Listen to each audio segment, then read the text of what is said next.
नमस्कार, आप देख रहे हैं सिटी पोस्ट लाइव और आपके साथ मैं हूं अंजलि राव। बिहार के मधुबनी से जम्मू कश्मीर के पहलगाम में हुए आतंकी हमले को लेकर प्रधानमंत्री नरेंद्र मोदी ने आतंकवादियों को कड़ा संदेश दिया। वहीं प्रधानमंत्री के दौरे को लेकर राष्ट्रीय जनता दल ने कड़ी प्रतिक्रिया दी है।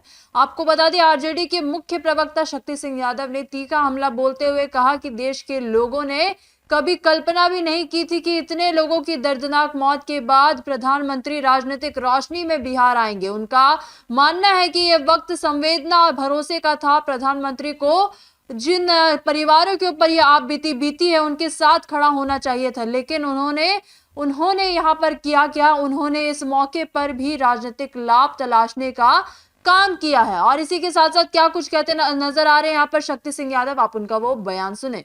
लोगों ने कल्पना नहीं की थी कि प्रधानमंत्री जी इतने लोगों की मौत के बाद वो राजनीति रोटी सेकने आएंगे।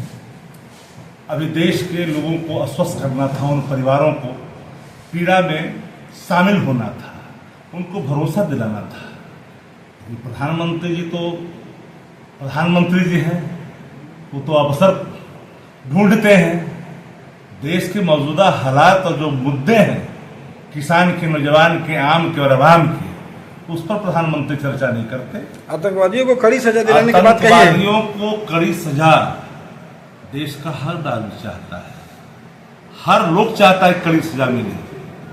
पुलवामा की घटना को लोग आज भी याद करते हैं और लोग यह जानते हैं कि वो गुत्थी आज तक सुलझी नहीं है। ये जो घटना, आतंकवादी के घटने हृदय विदारक थे, पर्यटकों को निशाना बनाया गया। हमें जैसे लग रहा है कि कोई बेल स्क्रिप्ट जैसा प्रतीत होता है प्रथम दृष्टया में। ये बड़ा ही खतरनाक डिजाइन है, सबको समझनी पड़ेगी। अभी चिता की आग भी पूर्ण रूप में नहीं लगी है और प्रधानमंत्री जी अपने मुख से राजनीतिक बयानबाजी करना शुरू कर दिए।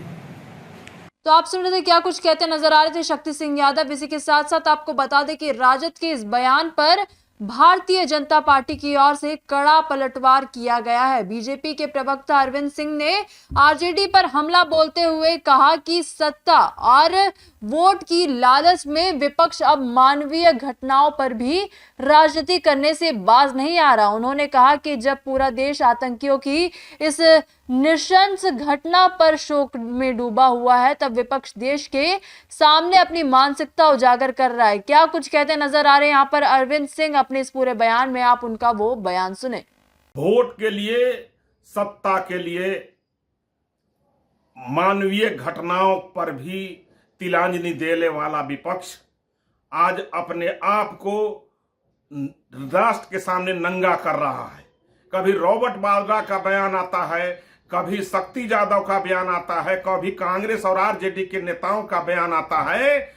इस तरह के राष्ट्र की घटनाओं पर, आतंकवादी घटनाओं पर, देशद्रोह के मामले पर भी संवेदना व्यक्त करने वाले विपक्ष को देश की जनता किस कैटेगरी में रखे वो दुविधा में पड़ा हुआ है। जहां पूरा राष्ट्र रो रहा है, दुखद स्थिति में पहुंचा हुआ है, हम अपने विरोधियों को संदेश दे रहे हैं कि हम पूरा देश एक हैं, और उस स्थिति में ये देशद्रोही जो वोट की राजनीति के लिए इस तरह के बयान दे रहे हैं, उनको चुल्लू भर पानी में अपना नाक डुबा करके मर जाना चाहिए कि राष्ट्र के लिए भी जो व्यक्ति खड़ा नहीं है, सिर्फ सत्ता के लिए। राष्ट्र रहेगा तब कुर्सी रहेगी और सत्ता रहेगी। मूर्खों समझो।